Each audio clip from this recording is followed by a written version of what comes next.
Tunaelekea kwenye mchezo wa kesho dhidi ya Simba. Hebu tuambie ni kiasi gani kama wachezaji mmejiandaa? Sisi kama wachezaji tuko vizuri, tushafika Tabora hapa, tukapokewa vizuri na mashabiki wa Tabora, kikosi chiko vizuri. Mwalimu bashamaliza leo, sasa leo wa mwalimu, mazoezi ya leo, shatuelewesha wa mwalimu. Sisi tuko tayari kukabiliana na Simba kesho.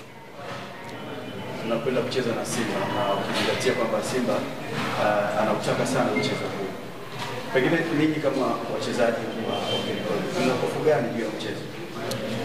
Na sisi vile sio kusema ni game na kuba game ya ni game hizi, so game hizi itakuwa game ngumu kwa upande wa Simba because na sisi watu tunashuka daraja. So kusema because tunashuka daraja tusipambe, tunapambana mpaka mwishoni. Kwa kuwa mmechagua mwishoni huko uwanja wa nyumbani Alisad Mwinyi, mmejiandaa namna gani pengine kuweka historia kwa namna ambavyo ni kama kwenda kuwalipa mashabiki wa Tabora kile ambacho mnakifanya kesho?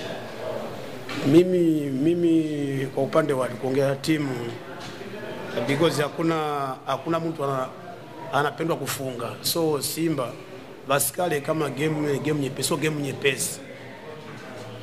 Hivi na nini Mwenyezi Mungu akijalia mpira wa makosa. Hapo tuko hapa nataka nifahamu yani kuelekea katika majina intensity kubwa. Je, kama wachezaji mnapokuwa kambini huwa mnazungumza nini hasa kuelekea mchezo mkubwa kama huu? Nianza kurudia kwa mwalimu awali. Mwalimu akasema kanuni nasema mweza kuchezesha under 25 kwenye mchezo. So tuko na wakubwa kwenye timu na vile na 20 so tutachanganya mule, mtapambana nao. Chiro, ukiangalia kwenye kocha Kengoli, pengine ndiye mchezaji ambaye amecheza dhidi ya Simba mechi nyingi zaidi. Kwa kuiangalia Simba hii, namna yote kesho tunaweza kuwa mnaingia na hofu, na ni katika eneo gani sasa? Nao kuongea kwa staro unaniambia Simba nao ni wanadamu. Simba nao ni watu.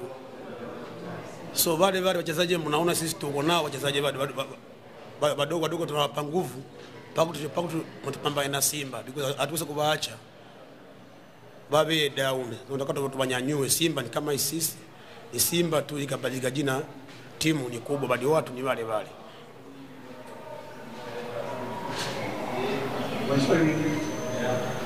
Shukrani.